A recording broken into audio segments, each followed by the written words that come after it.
Eh bien, bonjour.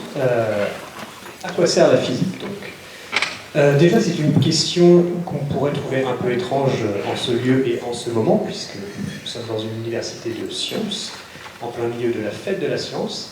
Et en plus de ça, il est en général assez bien admis que eh bien, la physique est plus ou moins partout dans nos vies, dans les choses qu'on utilise autour de nous. Donc, pourquoi se poser la question après tout? La réponse a l'air évidente. Et pourtant, on va quand même se la poser. Parce que, au fond, nous ne sommes... Enfin...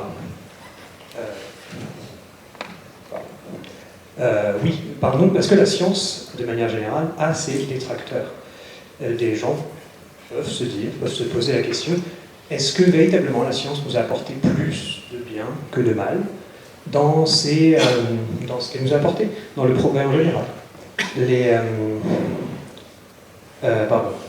Effectivement, dans les conséquences de la physique, il y a évidemment tout le progrès et toutes les choses qu'elle nous a apportées, mais il y a également évidemment la bombe atomique, le réchauffement climatique qui est permis par les machines qui nous ont servi à augmenter notre confort. Et forcément, on peut se demander si oui ou non tout cela en valait effectivement la peine.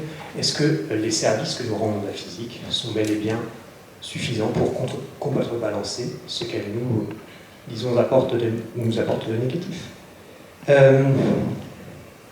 Également, nous pouvons nous poser la question de la présence de la physique dans notre quotidien. Est-elle véritablement si importante? Est-ce que ça nous apporte principalement du confort, ou bien est-ce que ça nous apporte véritablement de nouvelles possibilités dans notre quotidien, comme par exemple, qui sait, de nouvelles possibilités, disons, intellectuelles, morales, ou vraiment de véritables possibilités physiques importantes pour notre développement en tant qu'être humain, en tant que personne, ou même en tant que société ou espèce?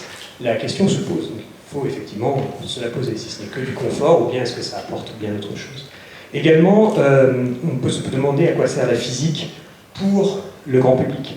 Est-ce que la physique pour le grand public est quelque chose qui lui apporte véritablement quelque chose d'important, disons, pour son développement intellectuel ou autre, ou bien est-ce que c'est simplement répondre à cette curiosité qui, pour le coup, est manifeste et qu'on ne peut effectivement pas nier vu l'affluence déjà du nombre de gens qui sont ici aujourd'hui, nous vous remercions pour ça, mais également de l'affluence à la fête de la science et de l'attrait qu'a le grand public pour la vulgarisation scientifique en général, qui ne se dément pas. Donc, est-ce que la physique apporte véritablement quelque chose d'important au grand public aussi? Mais nous allons aussi nous poser la question un peu plus loin. C'est-à-dire qu'il y a beaucoup d'applications de la physique au quotidien, mais il y a également une partie théorique de la physique, une recherche théorique, qui n'a pas forcément vocation à être appliquée ensuite. Et est-ce que vraiment on doit placer autant de ressources dans des télescopes spatiaux, dans des accélérateurs de particules, sachant que ça n'aura pas nécessairement, ou ça n'a pas forcément vocation à apporter une application derrière? Qu'est-ce que nous apportent en retour ces connaissances théoriques à nous en tant qu'humains, encore une fois, et à nous en tant que société? Donc voilà les questions auxquelles nous allons essayer de répondre. Et tout dernièrement, il y a également une autre question sur le rôle de la physique, qui nous vient un peu plus loin, qui nous vient donc des premiers physiciens, qui étaient à la fois physiciens et philosophes dans la Grèce antique. Il y avait donc une certaine réflexion à l'époque pour y relier un peu le savoir et la sagesse. Et est-ce qu'aujourd'hui encore, il existe un lien un peu ténu, un peu subtil entre la recherche de connaissances et la recherche de sagesse? Et si oui, qu'est-ce qui nous apporte encore aujourd'hui à nous en tant que société, en tant qu'individu? Bref, rapidement donc, que nous apporte la science et la physique à nous en tant qu'individus, en tant que société? Et également, qu'est-ce qu'elle nous apporte d'un point de vue concret et d'un point de vue plus intellectuel, disons plus théorique? Voilà. À quoi sert la physique donc? Vous avez 2 heures.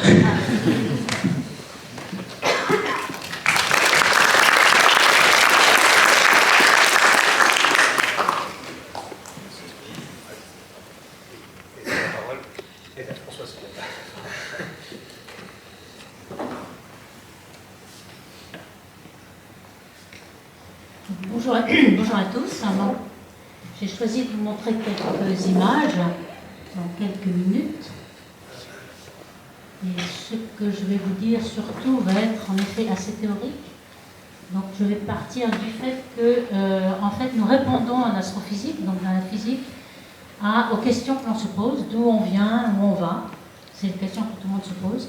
Donc comprendre le monde qui nous entoure.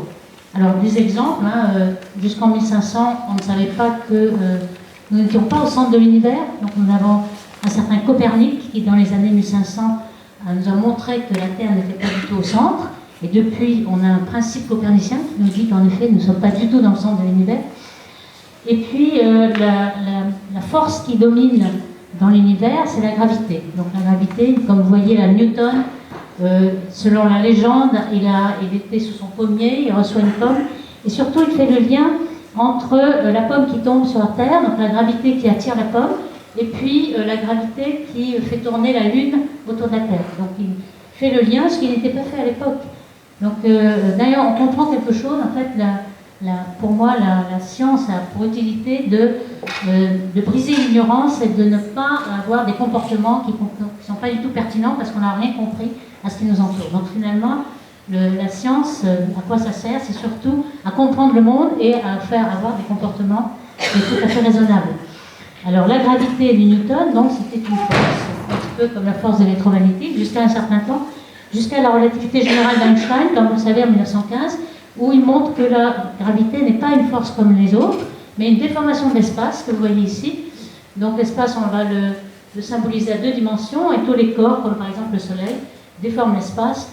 Donc on a quelque chose où la gravité est complètement différente. Alors justement, une des utilités de cette relativité restreinte et générale, c'est comment on peut se localiser. Vous avez l'habitude du GPS, donc avec des satellites qui tournent autour de la Terre et qui nous permettent d'avoir notre position avec très très grande précision. Alors très grande précision, d'abord il faut aller avoir la vitesse de la lumière. Donc là encore, des prédécesseurs très intuitifs, Romer, l'astronome danois qui était à l'Observatoire de Paris en 1676, et qui a trouvé la vitesse de la lumière vraiment avec des moyens disons, assez primaire au départ. Il a regardé les satellites de Jupiter, et comme la distance entre Jupiter et la Terre varie, il voyait que l'éclipse d'un satellite de Jupiter derrière Jupiter était variable. Donc il a déduit cette vitesse de la lumière qui est vraiment assez proche de 300 000 km/s qu'on connaît aujourd'hui. Donc ça, il fallait le connaître déjà. Donc ça a été un plus. Et puis, on sait aujourd'hui que, par exemple, le temps s'écoule plus lentement près de la Terre. Il y a un ralentissement gravitationnel. Évidemment, dans les satellites, le temps va beaucoup plus vite. Donc il faut connaître ça, sinon vous n'avez pas votre position de GPS au mètre près que l'on a. Donc vous voyez, l'utilité est pratique, bien que notre recherche fondamentale est autre. On est ému par la curiosité en fait.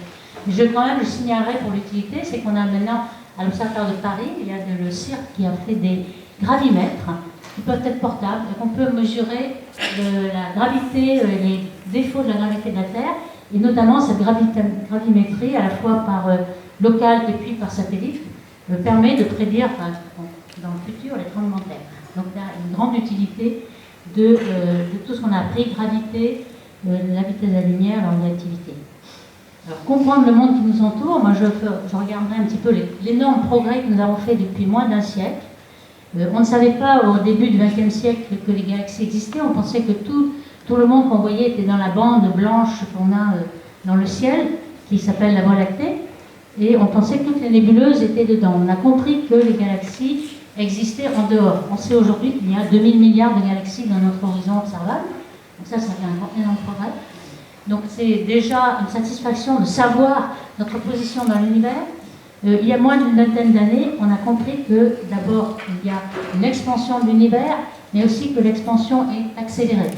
Alors là, on ne comprend pas encore, mais sans doute on va encore faire des tas de progrès par la recherche et par la curiosité. La curiosité est vraiment un mot qui correspond ici. Il y a aussi le contenu de l'univers que l'on connaît depuis très peu. Donc on sait, on a de la matière ordinaire, donc vous êtes fait ici, le carbone, l'hydrogène, mais quand on regarde bien dans l'univers, il y a énormément d'autres matières, et notre matière à laquelle nous sommes familiers n'est pas dominante du tout. On va donner des pourcentages, mais c'est peut-être 5% du tout de l'univers. Peut-être dans cette pièce, il y a des tas d'autres particules qu'il serait bien de connaître, on ne connaît pas tout ce qui nous entoure. Donc ça, c'est un point. Et puis, il y a des tas de trous noirs. On sait qu'il y a des trous noirs supermassifs dans chaque galaxie.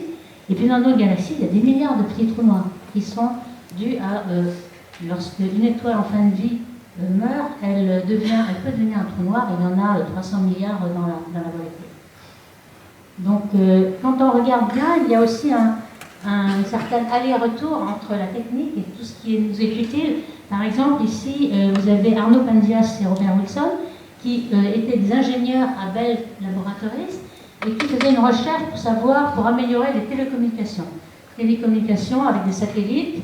Il y avait l'atmosphère qui brouillait certaines télécommunications, donc ils voulaient savoir si en millimétrique, c'était une longueur d'onde de rayonnement électromagnétique avec 1 ou 2 mm de longueur d'onde, serait-il possible d'envoyer ces ondes sur des satellites qui nous renvoieraient, on aurait des télécommunications bien meilleures.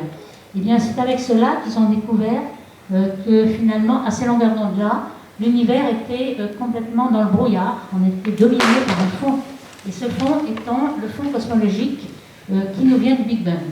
Vous voyez qu'il y a un aller-retour entre la technique et finalement la recherche fondamentale. Le Big Bang, on venait de le découvrir avec l'expansion, mais ça c'était une confirmation énorme. Alors dans cette pièce, par exemple, vous avez par centimètre cube 400 photons du Big Bang qui nous viennent ici, comme ils vont à la vitesse de la lumière, ça vous fait 10 000 milliards de photons par centimètre carré par seconde qui vous traversent et qui viennent du Big Bang. Donc ça, c'est quand même pas mal de le savoir. Vous êtes réchauffé quand même. Alors, ce contenu de l'univers, maintenant on le connaît. Donc on a la curiosité de savoir de quoi nous sommes faits. Nous sommes faits de la matière ordinaire qui ne fait que 5% de la matière de l'univers. Vous avez de la matière exotique. On sait très bien depuis 20 ou 30 ans qu'elle n'est pas faite de matière ordinaire, mais de particules exotiques. Alors on la recherche toujours, donc ce serait quand même bien de le savoir, puisque si vous allez dans cette pièce, pourquoi on ne la détecte pas? Pourquoi on ne la détecte pas? On l'appelle noire parce qu'elle ne rayonne pas, elle n'interagit pas avec la lumière. Mais elle est en fait transparente, donc tout le photon le traverse, mais on sait que c'est l'essentiel de la matière de l'univers. Et puis on a découvert récemment qu'il y a aussi une énergie noire qui accélère l'expansion. On ne sait pas du tout ce que c'est, mais on est en train de lancer un satellite Euclide qui a été lancé en juillet et qui va peut-être nous donner des détails sur cette nature de l'énergie noire. Et cette nature de l'énergie noire, elle nous permet de décrire le destin de notre univers. Ça, on aime bien savoir d'où on vient et où on va. En fait, ce que vous voyez ici, c'est le présent. Donc, vous avez la taille de l'univers ici, qu'on a représenté en une coupe. Et ici, vous avez le passé. Alors, ce qu'on va faire avec le satellite Euclide, par exemple, c'est remonter dans le temps. On regarde le passé. Évidemment, tout le futur n'existe pas pour l'instant. Ce qu'on aimerait, c'est prédire. Donc, ce qu'on va aller regarder, c'est dans le passé et on observe jusqu'au Big Bang. Vous avez ici un Big Bang. Lorsqu'on s'est aperçu récemment, on pensait que l'expansion était peut-être simple ici. Mais en fait, elle est accélérée. Donc, si vous extrapolez dans le passé, vous voyez que le Big Bang est beaucoup plus loin. Et donc, on s'est aperçu récemment. Ça veut dire que l'âge de l'univers est maintenant de 13,8 milliards d'années. Et donc, ce qui vous montre qu'on a résolu beaucoup de problèmes, parce qu'on avait des étoiles dans la Voie lactée très très vieilles, elles étaient plus vieilles que l'âge de l'univers, il y a quelque chose qui n'allait pas. Maintenant, on est satisfait, on a compris que l'univers était plus vieux que prévu. Il n'y a plus aucun problème là. Par contre, on sait que dans le futur, on peut prévoir maintenant le destin de l'univers dans le futur. Donc ça, c'est tout à fait satisfaisant. Je vous ai parlé de matière noire. Alors qu'est-ce que c'est? Comment on la détecte? Eh bien, on ne sait pas du tout ce que c'est, mais on la détecte par sa dynamique. Vous voyez ici deux galaxies, par exemple. Elle est immergée dans un halo de matière noire et on la mesure par la dynamique. On a des étoiles et du gaz qui tournent autour du centre des galaxies et qui nous dit combien il y a de matière noire. On a aussi des lentilles gravitationnelles. Vous voyez ici, vous avez un amas de galaxies et vous avez des arcs ici. Ces arcs gravitationnels, qu'est-ce que c'est? Ce sont des galaxies de fond, d'arrière-plan, dont la luminosité, les photons sont déviés par la masse. Et donc toute la forme de ces arcs ici, et puis les millions de galaxies qui sont déformées, il n'y a aucun champ dans le ciel qui ne soit pas déformé par la masse qui vient entre les objets et nous. Et cette déformation, maintenant on sait la mesurer, c'est un petit peu comme la limaille de fer que vous avez sur un plan qui vous donne le champ magnétique. Ici vous avez, par ces déformations, une cartographie de la matière noire. Donc on sait la cartographier cette matière invisible. Donc on va bientôt en savoir quelles sont les particules. Alors en fait ces particules, c'est encore un mystère encore plus noir que ce qu'on pensait, mais on va peut-être découvrir ces particules. Pourquoi? Parce qu'on avait des candidats depuis 30 ans et au CERN, dans les accélérateurs de particules, dont on a parlé tout à l'heure. Et c'est très intéressant puisque on voulait découvrir ces nouvelles particules. On en a découvert, comme vous avez vu en 2012, on a découvert le boson de Higgs, qui a bien confirmé tout l'établissement du modèle standard particules. Par contre, on n'a rien trouvé. Toute l'hypothèse de supersymétrie qu'on avait pensé être pour essayer d'avoir des candidats de matière noire n'existe plus. N'existe plus à la masse auquel on pensait. Et donc on est en train de partir sur d'autres candidats. Et peut-être on va découvrir ces nouvelles particules qui ont peut-être une application. Donc, ou alors, il faudra peut-être changer la gravité. Là, je parle de gravité modifiée. Beaucoup de gens travaillent là-dessus. Car, en fait, il y a une certaine dégénérescence entre est-ce qu'il y a beaucoup de matière noire parce qu'on prend la gravité d'Einstein et qu'on n'a pas la bonne gravité. Donc, vous voyez que c'est assez important. Si on change complètement la loi de la gravité, ce serait intéressant de le savoir. Il y a sans doute pas mal d'applications. Alors, je vais en finir par les progrès qu'on a fait sur ces trous noirs, puisque ces trous noirs nous entourent. Hein, comme je vous disais, dans la Voie lactée, on a peut-être 10 milliards de trous noirs qui sont les étoiles en fin de vie. Peut-être que si on a un qui nous passe à côté, ça aura des conséquences. Donc, ce sera bien de le savoir. Mais en tout cas, il y a un trou noir supermassif dans chaque galaxie. Et comme vous le voyez, il a été cartographié avec des télescopes qui se servent d'une base qui est celle du diamètre de la Terre. On a pu avoir des micro-arcs secondes de résolution. On a pu voir tout le gaz en jaune qui tourne autour du trou noir. Donc ça, c'était une vraie image, et ça, c'est la simulation. Vous voyez que si le gaz est, par exemple, en train de tourner autour du trou noir de façon vue par la tranche, vous avez des phénomènes de lentilles gravitationnelles qui vous montrent que, vous voyez, le devant et le derrière du disque d'accrétion. Ça ressemble à un chapeau mexicain, mais c'est un disque qui est vu par la tranche. Donc tout cela, on a pu le vérifier. Et donc on apprend beaucoup sur la gravité en champ fort, et puis d'autres choses. Donc je terminerai là. On a encore pas mal de grandes questions à résoudre. D'abord, savoir s'il y a de nouvelles particules, si la gravité doit être modifiée, donc il y a énormément de choses. On a aussi des questions qu'on se pose. Sommes-nous seuls dans l'univers? On a découvert récemment énormément d'exoplanètes, c'est-à-dire de planètes autour d'étoiles qui ne sont pas le Soleil. On en a des milliers. On peut penser que comme il y a plus de planètes que d'étoiles dans la Voie lactée, 300 milliards d'étoiles dans la Voie lactée, il y a beaucoup de planètes. On a des milliards de planètes habitables. On a un petit échantillon ici. Et puis, on aimerait aussi, même plus proche, explorer notre système solaire, qui est peut-être petit au niveau de l'univers, mais quand même assez grand pour l'explorer. On y va directement. Vous avez vu que là, il y a 1 ou 2 semaines, on a reçu 250 grammes d'échantillons d'astéroïdes, et ça commence à être étudié. On commence à voir qu'il y a de l'eau et du carbone qui nous viennent de ces astéroïdes. On pense que peut-être que toute l'eau de la Terre vient de tous les astéroïdes qui sont tombés une fois que la Terre a été formée. Donc vous voyez, on commence à comprendre d'où on vient, où on va, et c'est ça les grandes questions, et à mon avis, l'utilité de la physique.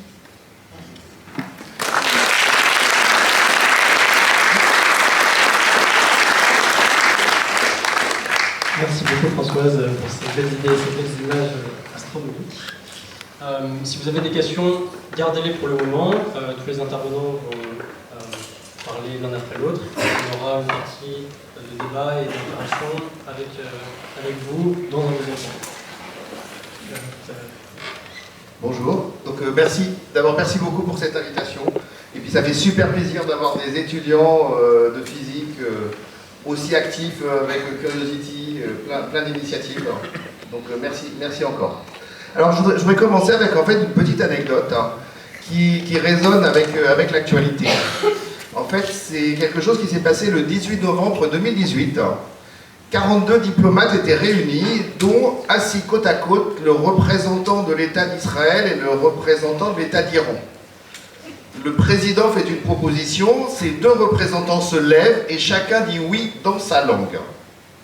Qu'ont-ils approuvé? Ils ont approuvé le fait que le kilogramme allait être redéfini à partir de la constante de Planck, que l'ampère allait être redéfini à partir de la charge de l'électron, que le Kelvin allait être redéfini à partir de la constante de Boltzmann et que la mole allait être redéfinie à partir de la constante d'Avogadro. Je vous rappelle que c'est des diplomates, c'est des représentants d'État. Et en fait, la question des unités, c'est quelque chose qui fait partie de la souveraineté des États. Et ça date de toute cette histoire de la Révolution française. avec, après la Révolution, la Convention, et la Convention qui veut doter la France d'un nouveau système d'unité qui soit pour toute la France. Il demande conseil à 5 académiciens qui proposent de faire reposer ces unités sur, non pas la taille du roi ou quelque chose comme ça, mais sur des choses de la physique, afin d'avoir, comme ils le disent, des unités à tous les hommes, à tous les temps. Eh bien, ça continue.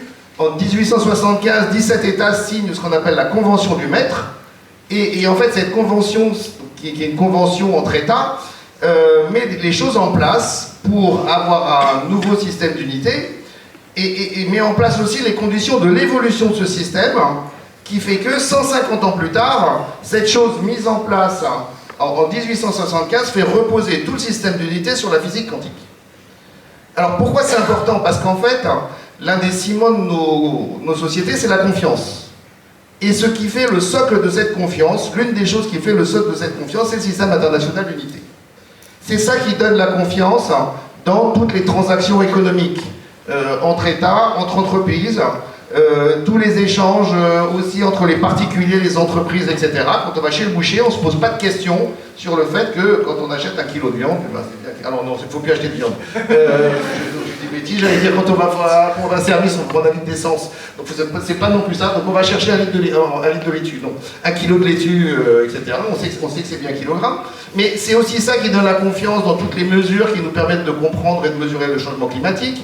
C'est important dans toutes les mesures qui correspondent aussi à la santé, enfin dans l'ensemble des activités humaines. Donc voilà, la question était un petit peu compliquée quand on est arrivé. À quoi ça sert la physique? Alors au début j'ai commencé sur les petites applications et machin, je suis très, très physique au quotidien. Puis à la fin, quand on va au fond, ben, on s'aperçoit que au-delà de toutes ces petites applications ponctuelles, en fait la physique elle est centrale dans ce système d'unité qui est là, qui continue et enfin voilà, qui fait partie des grandes choses humaines. Je vous dis, ça date depuis 150 ans et c'est quelque chose qui maintenant, il y a 42 États qui participent et tous les autres États sont des États associés. Donc on est pratiquement à l'idéal des révolutionnaires qui est atteint et avec des unités où on sait que pratiquement, normalement, à part le temps qui repose encore sur une constante de la nature, toutes les autres unités, on n'a aucun doute que là, ça y est, on est arrivé à la définition qui est la définition finale. Voilà, donc ça c'était la petite application dont je voulais parler, et puis sinon, comme la question était fort compliquée, j'ai demandé de l'aide.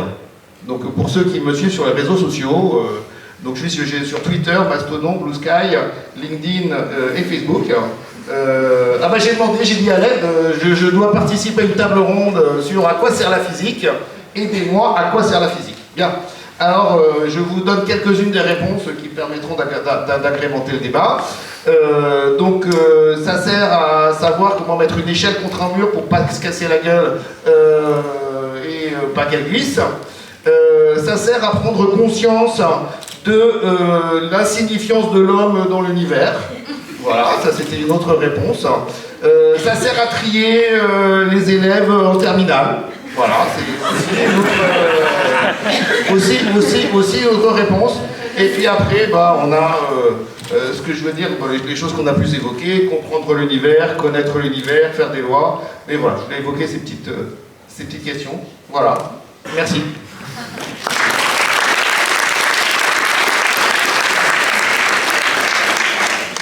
Bonjour, merci pour l'invitation. Donc, comme vous avez déjà entendu, moi j'ai fait de la théorie des cordes. La théorie des cordes est une théorie qui pourrait expliquer, par exemple, la gravité en champ fort, les trous noirs, etc. C'est une théorie qui prévoit des cordes minuscules, nous dit que les particules qu'on voit, et aussi celles qu'on ne voit pas encore, devraient être des vibrations d'une corde minuscule. Le problème de cette théorie, c'est que pour la vérifier, on devrait, pour être honnête, refaire le Big Bang. Et donc, c'est une théorie qui n'est pas vérifiable. On peut voir des conséquences et tout ce qu'on veut. Donc, la question à quoi ça sert le métier que j'ai fait, c'est une question qui se pose très souvent pour ceux qui nous concernent. Et donc, c'est pour ça aussi, très contente d'être ici. Et moi, je pense qu'on peut se poser la question de deux manières différentes. Une c'est, vous avez déjà entendu parler par Jean-Michel et Françoise, quel est le sens de faire de la physique. Et je pense que vous avez tous convaincus, on essaie de comprendre le monde, que ce soit très distant ou autour de nous. Les applications, on les voit dans notre vie quotidienne, donc sur ça je pense qu'on est tous d'accord. Mais peut-être c'est aussi une justification de ce que je fais. Je pense aussi que la physique, et c'est là où étudier la physique, moi je pense c'est important, même si après on ne fait pas un métier de physicien ou physicien, c'est parce qu'elle nous donne une loupe très très puissante pour regarder le monde. Elle nous forme la tête, parce qu'on est obligé de ce rapport continu entre l'observation et comment à la fin on extrait les traits fondamentaux, et c'est ce qu'on observe pour avoir des lois mathématiques et tout. Ça nous permet de regarder le monde avec un tas de connexions, de voir les liens des causalités, essayer de comprendre qu'on a un problème à étudier, quels sont les paramètres importants du problème, et pas se perdre dans un nuage d'informations énormes. Et c'est des capacités qu'on peut appliquer partout. Et c'est pas au hasard qu'on trouve des gens qui ont fait de la physique un peu partout dans les métiers dans notre société. Et une autre chose très importante, je pense, de la physique, qui aide aussi au-delà de notre métier, c'est cette idée d'approximation.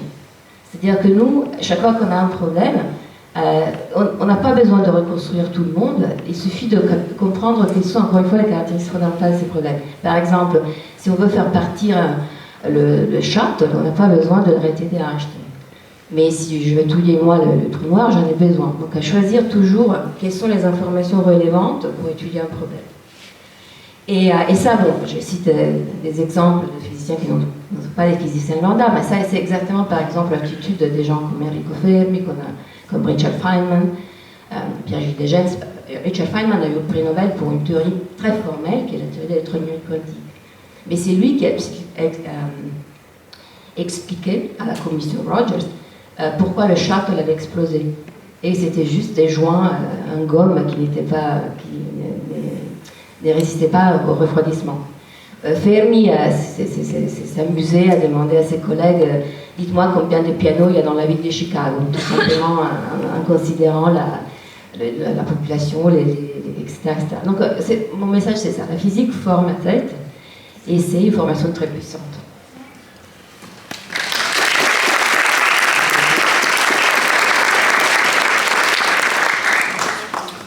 Bon, je passe en dernier. Donc, beaucoup de choses ont été... moi, je commencerai par dire que la question posée me rend mal à l'aise. D'abord parce que dans votre présentation, vous avez laissé entendre que c'était la question du bilan. Il y a des applications qui sont positives, d'autres qui sont négatives, sans doute, mais le bilan, il est impossible à faire. Si vous prenez par exemple le laser il sert à guider des missiles, il sert à payer au supermarché avec les codes barres, il sert à toutes sortes d'applications médicales. Je défie quiconque de faire le bilan positif, négatif, en mettant certaines applications dans la colonne du plus, d'autres dans la colonne du moins, en les soustrayant. Ça n'a pas beaucoup de sens. D'autre part, la formulation de la question, elle laisse entendre que la valeur de la physique viendrait de son utilité. Or, ça a été dit, il y a de multiples applications, innombrables, impossibles à toutes donner. Et d'ailleurs, aucun d'entre nous ne serait capable de dire ce que serait notre monde, notre façon de vivre, si, dans l'histoire de l'humanité, il n'y avait pas eu de physiciens, d'ingénieurs, de techniciens.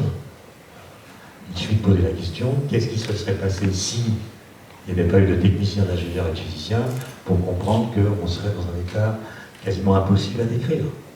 Donc, la physique, dans son histoire, dans ses applications, elle a changé notre façon de vivre, notre rapport au monde, pas simplement parce qu'elle a donné des conséquences, des connaissances, mais aussi parce qu'elle a modifié notre façon de vivre. Moi, je dirais que son intérêt premier, qui existerait même si elle n'avait aucune application, c'est le fait que nous vivons dans un monde, notre environnement, qui est très particulier. Notre existence, elle est contextuelle. On est sur Terre, on n'est pas ailleurs. On est dans un champ de gravitation particulier. On n'est pas dans le vide, mais dans l'atmosphère. On est dans un monde tel que si on cesse d'exercer une force sur un mobile, un vélo par exemple, le mobile finit par s'arrêter. Alors ça, c'est une loi fausse. Autrement dit, les lois que nous déduisons en lecture directe de ce qui se passe dans notre environnement sont toutes fausses. Et donc, on pourrait raconter l'histoire de la physique entre Galilée et aujourd'hui, en passant par même, en commençant par Aristote. D'Aristote jusqu'à Einstein, la physique quantique, en passant évidemment par Galilée, comme étant une démarche intellectuelle par laquelle nous avons pu nous émanciper du contexte particulier dans lequel nous sommes, en posant des questions du type « qu'est-ce qui se serait passé si ?» ou bien « qu'est-ce qui se passerait si on était dans le vide ?» par exemple. Et c'est des gens comme Galilée qui ont inventé cette démarche intellectuelle en posant des questions contrefactuelles. Qu'est-ce qui se passerait si on laissait tomber des corps dans le vide? Et bien si on les laissait tomber dans le vide, et ça, Galilée le dit avant qu'on sache faire le vide, tous les corps, quelle que soit leur masse, tomberaient à la même vitesse, ce qui n'est pas ce que nous voyons. Voilà. C'est ça pour moi la valeur de la physique. C'est de nous sortir du contexte dans lequel nous sommes en allant nous faire voir ailleurs. En regardant par exemple ce qui se passerait si on est au bord d'un trou noir. Personne n'ira jamais au bord d'un trou noir. N'empêche qu'on sait ce qui se passerait si on était au bord d'un trou noir. Pour moi, c'est ça la valeur principale, et non pas simplement d'utilité. Einstein n'a pas développé la relativité générale dans le but d'améliorer la précision des GPS. Dirac, aidé par Oppenheimer, n'a pas prédit l'existence des antiparticules dans le but d'équiper les hôpitaux de caméras à positrons. Leur questionnement était autre. Voilà. Et c'est ça, à mon avis, la grande valeur de la physique, qui, je le répète, serait ce qu'elle est, je parle de la valeur, même s'il n'y avait aucune application. En arrivant ici, on m'a donné cette merveilleuse brochure, j'ai pas eu le temps de lire, évidemment, mais j'ai parcouru. Je la trouve très bien faite, en tout cas, les dessins sont magnifiques. Mais il y a une phrase de Bachelard qui est citée. Moi, j'adore Bachelard. Hein. Et là, il a tort. Voilà. La phrase, c'est « La science à l'âge de sa technique ». C'est pas vrai. C'est pas vrai. Je reprends l'exemple de Galilée. Donc Galilée dit tous les corps tombent à la même vitesse dans le vide. On ne sait pas faire le vide. Et la plupart des tops pensent que le vide n'existe pas. Et il a fallu attendre bien plus tard pour faire des expériences dans le vide qui montrent qu'il avait raison. En fait, les gens savaient qu'il avait raison avant même qu'on fasse le vide. Quand Boltzmann, pour expliquer le problème de la flèche du temps, fait l'hypothèse de l'atome en 1871, il n'y a aucun moyen technique pour vérifier que l'atome existe réellement. Donc la science est en avance sur la technique. Et on pourrait comme ça multiplier les exemples. Et enfin, je pense qu'une autre valeur de la science, de la physique en l'occurrence, c'est qu'elle permet de faire ce que Merleau-Ponty appelait des découvertes philosophiques négatives. La physique, c'est pas de la philosophie, elle n'a pas prétention à coloniser la philosophie. Par contre, il y a parfois des mots qui sont communs au discours philosophique et au discours des physiciens. Par exemple, le vide. Par exemple, le temps. Par exemple, l'espace. Eh bien, il y a des découvertes des physiciens qui, si on les prend au sérieux, ce n'est pas toujours le cas, si on les prend au sérieux, obligent à reprendre les questions, plutôt à reprendre les réponses philosophiques qu'on apporte à des questions philosophiques. Alors, vous ne pouvez pas parler du temps philosophiquement après Einstein comme on en parlait avant Einstein. Vous ne pouvez pas parler du vide aujourd'hui comme on en parlait avant la découverte du boson de Higgs. Et donc la physique, elle apporte des résultats expérimentaux ou théoriques qui viennent éclairer et parfois contraindre l'ensemble des réponses philosophiques qu'on peut apporter à des questions philosophiques. Ça, c'est un point important, j'y insiste, parce qu'on a parlé de la classe de terminale. En terminale, on a des cours de physique. Enfin, on avait des cours de physique. Je ne sais pas trop où ça en est, mais enfin, d'après mes étudiants, il n'y en a plus beaucoup. On avait des cours de physique et on avait des cours de philosophie. Le professeur, je parle de mon époque, le professeur de philosophie passait des heures et des heures à nous parler du temps, en philosophie. Il citait Aristote, Kant, Heidegger, Merleau-Ponty, Bergson, Husserl, etc. Et puis le prof de physique nous parlait du temps, qu'il décrivait par la variable mathématique. Et nous, élèves, on se demandait, mais le temps dont parle le prof de physique, est-ce que c'est la même chose que le temps dont parle le prof de philo? Si la réponse est non, pourquoi ils n'ont pas le même mot? S'ils parlent de choses différentes, il faut les nommer différemment. Et si au contraire on considère qu'ils parlent de la même chose, arrive une autre question qui est, est-ce qu'ils disent les mêmes choses de cette même chose? Et la réponse était non, évidemment. Heidegger ne parle pas du temps comme Einstein ou comme Newton. Et donc non, bêtement, on se demandait, mais à qui on doit accorder du crédit, s'agissant des questions du temps? Au prof de physique ou au prof de philo? Évidemment, aucun de nous n'avait l'audace d'aller poser la question au prof. Mais si je la voyais aujourd'hui, je leur poserais la question.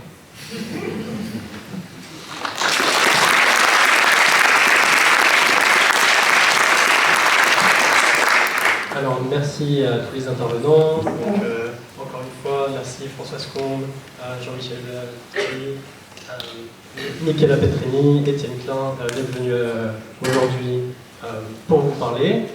Et maintenant, merci. Et merci aussi à vous d'être venus pour leur parler et pour qu'on discute tous ensemble. Donc, on a une bonne demi-heure, on va dire. Même voir, on va voir. Pour l'instant, on a une bonne demi-heure. Et on va prendre des questions dans la salle. Et on va pouvoir en discuter avec les intervenants et aussi avec les gens dans la salle s'ils veulent éventuellement répondre.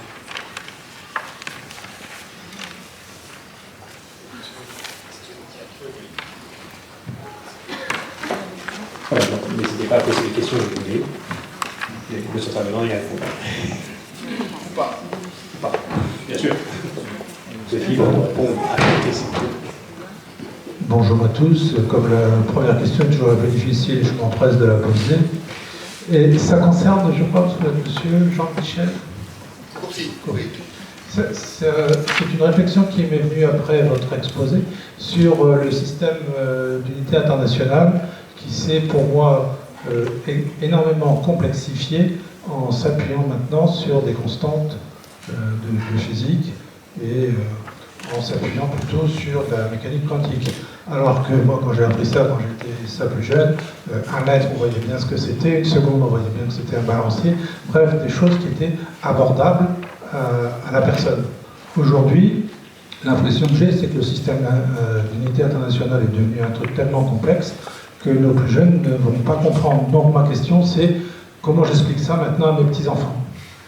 Alors, en fait, je pense que quand vous étiez petit, la seconde, le mètre, c'était déjà plus les talons, et la seconde, c'était déjà plus le balancier. Ce que je veux dire, c'est que, par exemple, au niveau du temps, assez rapidement, le temps, on l'a confié aux astronomes, et puis après ben, on l'a repris avec l'atome. Voilà.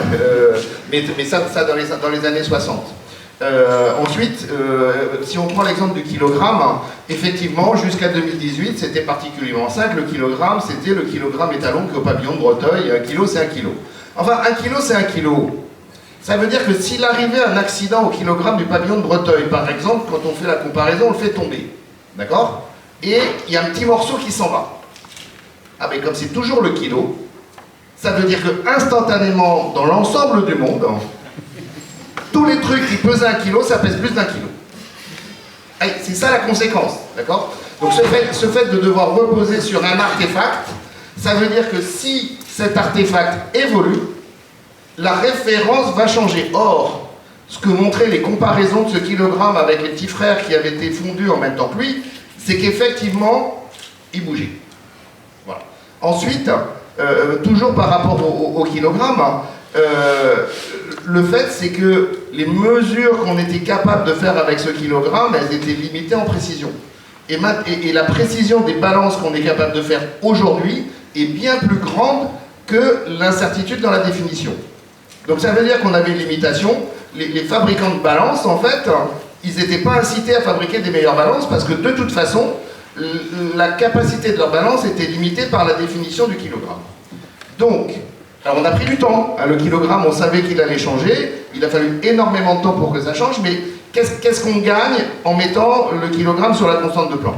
Alors ok, c'est plus difficilement compréhensible, et votre souci avait été partagé par les représentants de certains États. C'est-à-dire que comme je l'ai dit, le système international c'est une convention diplomatique, et lors des discussions diplomatiques, les représentants de 3 États ont émis l'objection sur cette définition qu'ils ne seraient pas capables d'expliquer à leurs citoyens la définition du kilogramme. Donc ça a été discuté aussi dans les États, cette question, ah mais oui, c'est plutôt compréhensible. À la fin, le résultat, c'était de se dire, ok, c'est moins compréhensible, mais au final, tout le monde va y gagner. Tout le monde va y gagner parce que là maintenant, tout le monde peut fabriquer son kilogramme. Alors, je finis. C'est-à-dire, la définition précédente, si vous vouliez fabriquer un kilogramme, vous étiez obligé d'aller le comparer avec celui qui est au pavillon de Breteuil. Maintenant, on a une recette pour fabriquer un kilogramme. Ça veut dire que tout le monde peut fabriquer un kilogramme. On peut le distribuer, donc on a cette universalité. Donc l'un des soucis avec les unités, c'est de réussir à faire des unités qui soient facilement disponibles pour tout le monde. Donc ça, c'est le premier point, d'avoir une stabilité et d'avoir une précision qui permet de s'adapter à la technique. Juste un point, hein, le temps a été redéfini à partir de la vitesse de la lumière en 1983. C'est parce qu'il y a eu la distance, je veux dire les longueurs, c'est parce qu'il y a eu cette nouvelle définition des longueurs qu'il a été possible à ce moment-là de concevoir le système GPS. Donc, le pari qu'on a aussi, c'est que en allant à la limite, en augmentant la précision des unités, eh ben on va pouvoir permettre des nouveaux développements technologiques et continuer à faire progresser les choses. J'entends bien d'un point de vue scientifique, je partage tout à fait votre avis. C'est pas d'un point de vue scientifique, là c'est les États, c'est pas les scientifiques. Hein. Et le fait qu'on ait besoin de références absolues qui n'évoluent pas, ça je le conçois bien. Ma question elle allait plutôt dans le sens de l'augmentation de la complexité de la physique en fait, qui fait que plus ça se complexifie, moins il y a de gens qui vont y comprendre quelque chose. Monsieur disait déjà qu'en terminale on faisait quasiment plus de physique. Sous forme de boutade. Moi j'aurais tendance à dire que ça se complexifie en se simplifiant aussi, c'est-à-dire que la manière dont on apprend certaines choses est plus simple aujourd'hui que c'était quand j'étais petit. Donc pour l'instant le kilogramme il n'a pas encore été digéré. Donc effectivement aujourd'hui c'est compliqué d'expliquer le nouveau kilogramme. J'ai confiance dans le fait que le travail des enseignants de physique fait que dans 15 ans, dans 10 ans, eh bien on saura plus facilement expliquer le kilogramme. Voilà. Là c'est une pari sur la mise. Et je ne veux pas monopoliser. Je voudrais juste faire un tout petit... Oui. C'est que maintenant les unités sont basées sur les constantes. Est-ce que les constantes sont constantes? On s'est posé la question, en astrophysique on s'est posé la question, et en fait la réponse est positive. On a exploré toute la Voie lactée, mais aussi jusqu'au Big Bang, donc dans l'espace et dans le temps, puisqu'on remonte le temps quand on regarde dans l'espace très loin, on remonte le temps, et on a essayé de mesurer les constantes comme la masse de l'électron, la masse du proton, la vitesse de la lumière, la constante de la gravité. Tout cela, on pensait que peut-être ça variait dans l'espace et dans le temps, et on a mis une limite supérieure de plusieurs ordres de grandeur. Elle ne varie pas jusqu'au Big Bang, donc ces constantes fondamentales, ce sera vraiment universel. Et sinon, juste pour l'ampère, avant, l'ampère c'était le courant qui, traversant du fil distant de 1 mètre, sur une distance de 1 mètre, fait une force de 10-7 newtons. Maintenant, comme la charge de l'électron est fixée, c'est le courant qui est fait pour après avoir passé 1 sur 1,6 10 exposant 19 électrons. Donc ça veut dire que, voilà, il y a eu des complications pour le kilo, mais sincèrement, pour l'ampère, maintenant, il suffit de compter le nombre d'électrons qui passent, et c'est ça que le courant est. Est-ce qu'il y a d'autres questions? Oui. Question pour Françoise Combe. Pourquoi utiliser les termes de matière et d'énergie pour la matière noire et l'énergie noire, alors que finalement, c'est pas du tout des choses qui en fait, ont les caractéristiques de la matière et de l'énergie telles qu'on les entend aujourd'hui? Si, la matière noire est vraiment une masse, c'est-à-dire, on pense des particules avec une masse donnée. Il ne faut pas confondre, en effet, E égale mc2 comme tout le monde le sait, Donc l'énergie est équivalent à une masse. Mais quand même, le photon, la lumière n'a pas de masse, n'a pas de masse au repos. Donc c'est pas tout à fait pareil. Donc on a vraiment la matière noire, elle est vraiment une masse, quelque chose qui correspond à une masse comme la matière ordinaire, mais alors que l'énergie noire n'a pas de masse, c'est vraiment qu'une énergie, et c'est même une énergie un petit peu bizarre, puisqu'on en a besoin pour accélérer l'expansion. En fait, on s'est vraiment posé la question dans les années 2000, pourquoi l'expansion s'accélère. On pensait qu'elle ne peut être que décélérée. Par exemple, dans le Big Bang, on envoie une impulsion, et puis il n'y a que la gravité qui va restreindre cette impulsion. Donc l'univers ne va pas partir. Normalement, l'expansion devrait être décélérée. C'est ce qu'on pensait jusqu'à la découverte de cette énergie noire. Cette énergie noire, elle a un effet répulsif, et donc elle accélère l'expansion. Et donc la relation que vous avez entre la pression et la densité, qui n'est pas celle des gaz parfaits, fait de proportionnel à la densité avec une constante positive, on est obligé de prendre une constante négative. C'est-à-dire que la pression est négative, il y a une force répulsive. Donc c'est une énergie, il n'y a pas de masse, mais une énergie avec une force répulsive, ce qui est très très bizarre, mais on en a besoin pour expliquer l'expansion accélérée. Donc on a vraiment une masse et une énergie, il n'y a pas de problème. Merci. Une autre question? Juste pour revenir à ce que Étienne disait, une possibilité pour expliquer l'énergie noire, c'est l'existence d'une constante cosmologique qui d'ailleurs avait été prévue par Einstein il y a très très longtemps et qu'il n'aimait pas, donc il avait essayé de la mettre sous le tapis, mais elle était déjà là. Oui, justement, comme le dit Michela, en fait, il y a plusieurs hypothèses pour cette énergie noire. Soit c'est une constante cosmologique, c'est ce qui est très simple, mais on ne sait pas encore si c'est vraiment constant. Pour l'instant, c'est compatible avec une grosse barre noire à une constante, mais justement, le satellite Euclide qu'on vient de lancer va nous dire, on va regarder dans le passé toute la forme de toutes les galaxies à toutes les époques, et on saura quelle est la vraie loi de l'expansion de l'univers.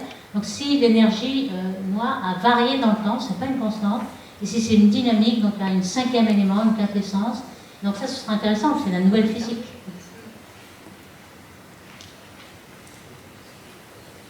Comment expliquez-vous qu'il y a un certain nombre d'années, il y a plus de 100 ans, que la science suscitait un énorme intérêt dans le public, en tout cas dans les pays avancés, dans les pays occidentaux?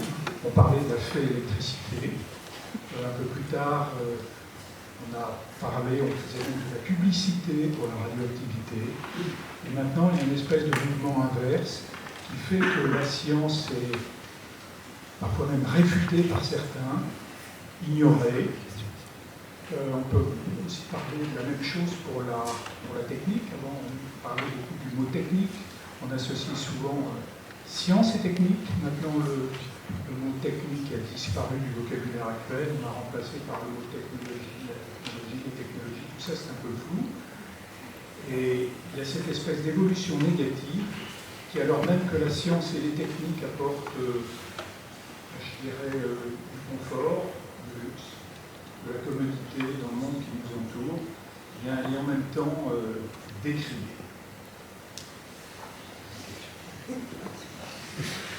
Alors, est-ce que quelqu'un veut répondre en particulier Moi, je vais bien répondre, bien que je ne connaisse pas la réponse. Et en effet, vous avez raison. Moi, je suis étonné par deux choses. La première, c'est que quand on interroge un physicien, en général, on lui demande ce qu'il pense. On ne lui demande pas ce qu'il sait. Parce qu'on pense que ce qu'il sait, c'est trop compliqué à expliquer. Et par exemple, quand on est astrophysicien, la question qui vient systématiquement, c'est est-ce qu'il y a eu un créateur, Dieu, etc. Mais ce que savent vraiment les astrophysiciens, ce n'est pas une question qui nous intéresse vraiment. Autrement dit, la valeur de la physique dont j'ai parlé, celle qui existerait même si la physique n'avait pas d'application, est une chose qui ne nous intéresse pas. Il faut être franc. Quand il y a eu la détection du boson de Higgs en 2012, le boson de Higgs, c'est quand même une découverte fondamentale qui vient changer la façon dont nous comprenons le statut de la masse des particules élémentaires, qui vient changer la conception qu'on a du vide, qui vient changer la façon de décrire les premières phases de l'univers. On en a parlé le 4 juillet 2012 au soir au journal de 20h, pendant 10 minutes, puis c'était fini. Autrement dit. J'y étais. Non, je vais vous dire, attendez, ça rejoint notre problème. La veille au soir, le journal de 20h sur toutes les chaînes de télé a ouvert sur l'affaire Strauss-Kahn. D'accord ? Le 3 juillet 2012, c'était l'affaire Strauss-Kahn. Le 4, c'était le boson de Higgs. Le 5, c'était l'affaire Strauss-Kahn. D'accord, Qui ici n'a pas entendu parler du boson de Higgs? Attends, mais tout le monde en a entendu parler, mais qui sait dire ce que c'est? Est-ce qu'on a fait des courses au boson de Higgs à la télévision? Jamais. Est-ce qu'il y a une demande populaire pour avoir des courses au boson de Higgs? Jamais. Et je vais vous dire ce qui s'est passé. C'est que même les politiques n'ont pas réagi, alors que c'était une découverte européenne faite au CERN et que l'hypothèse du Higgs avait été faite par des physiciens théoriciens européens. On aurait pu dire, tiens, on est quand même rien. Jusqu'au 17 juillet. Le 17 juillet, il y a un article dans Le Monde qui paraît, rédigé par Gabriel de Montrose. Gabriel de Montrose, à l'époque, il a 102 ans. C'était l'ambassadeur de France au CERN au moment de la création du CERN, en 1954. Il écrit un article d'une demi-page, un peu naïf, dans lequel il dit la découverte du boson de Higgs va avoir autant d'applications qu'en a eu la découverte de l'électron. Ce qui est évidemment complètement faux. Le boson de Higgs a une durée de vie de 10 puissance moins 23 secondes, on ne va pas faire de médicaments avec. Mais là, tout d'un coup, le personnel politique s'intéresse. Et en catastrophe, on monte une visite de ministres au CERN qui veulent comprendre comment le PIB français, européen, va augmenter grâce au boson de Higgs. Ils viennent. Assez rapidement, ils comprennent que, voilà, non, ça ne va pas le faire. Il n'y aura pas d'application technique du boson de Higgs. Et du coup, ils réunissent les physiciens dans une salle, après avoir demandé aux journalistes de partir, et disent, il va falloir que vous soyez un peu plus clair, parce qu'on voit bien que ce que vous avez découvert là, ça ne sert à rien. Et là, l'un des physiciens dit, mais si, ça peut servir. Parce qu'on vient de comprendre d'où vient que les particules élémentaires ont une masse non nulle. C'est fondamental. Et peut-être que bientôt, un ingénieur très astucieux va développer une machine basée sur le mécanisme de Higgs, qu'on vient de comprendre, une machine qui permettra de résoudre un problème de santé publique qui s'appelle l'obésité. On mettra les gens dans une machine avec un thermostat, on réglera la masse qu'on aimerait bien qu'ils aient. Et bien, c'est un canular. Mais les ministres n'ont pas compris que c'est un canular. C'est pour vous dire qu'en fait, moi je fais la vulgarisation depuis 25 ans, ça ne marche pas. Ça ne marche qu'auprès de ceux auprès de qui ça marche. C'est un truisme. Mais c'est pas grand monde. C'est pas grand monde. Vous avez vu pendant le Covid comment les gens se sont laissés manipuler, comment une forme d'inculture scientifique colossale a permis de fonder des thèses complètement délirantes.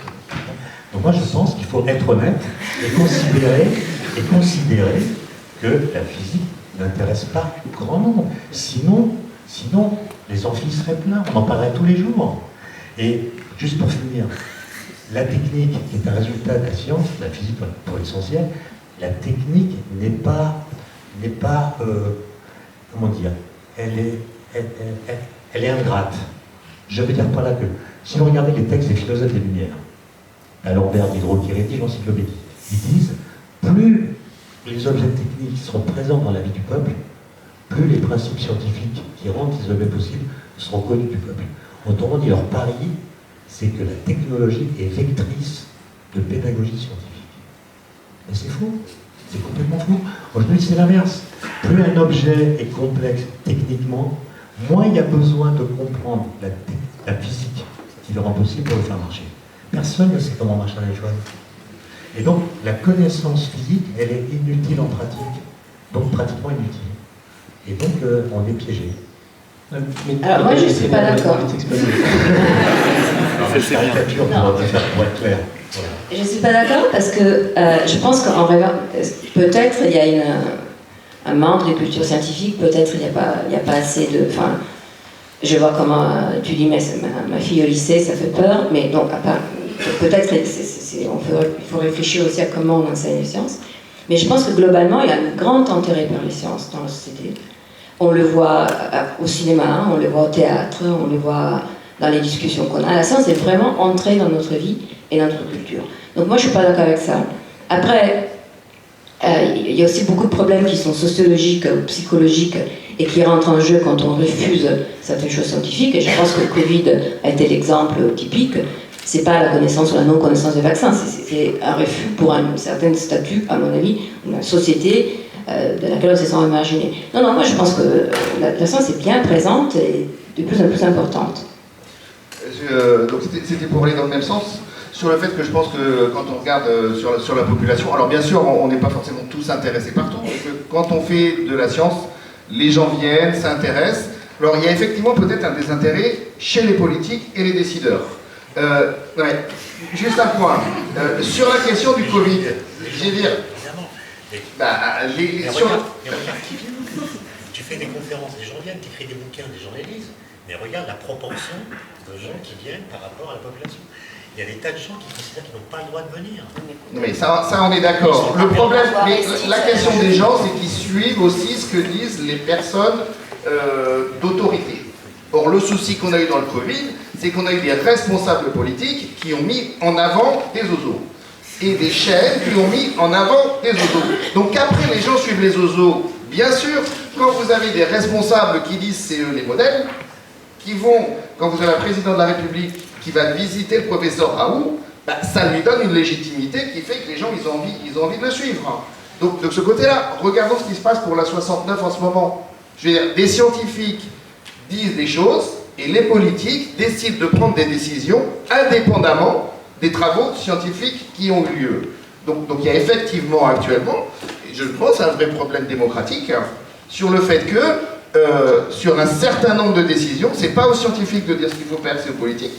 Mais le fait que les politiques décident de ne pas prendre en compte dans leurs décisions les éléments scientifiques qu'on a mis, je pense que c'est un problème.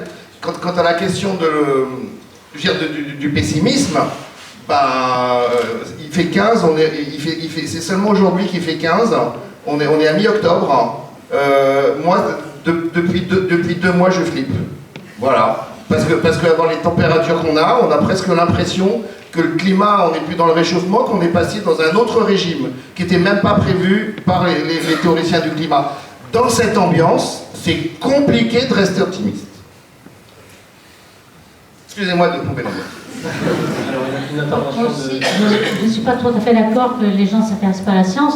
Autrefois, quand on regarde dans l'ancien temps, il n'y avait que quelques scientifiques au monde qui connaissaient la science, donc c'est normal. Ici, tout le monde là, par Internet, tout le monde est au courant. Donc il y a beaucoup plus de gens qui s'intéressent à la science qu'autrefois.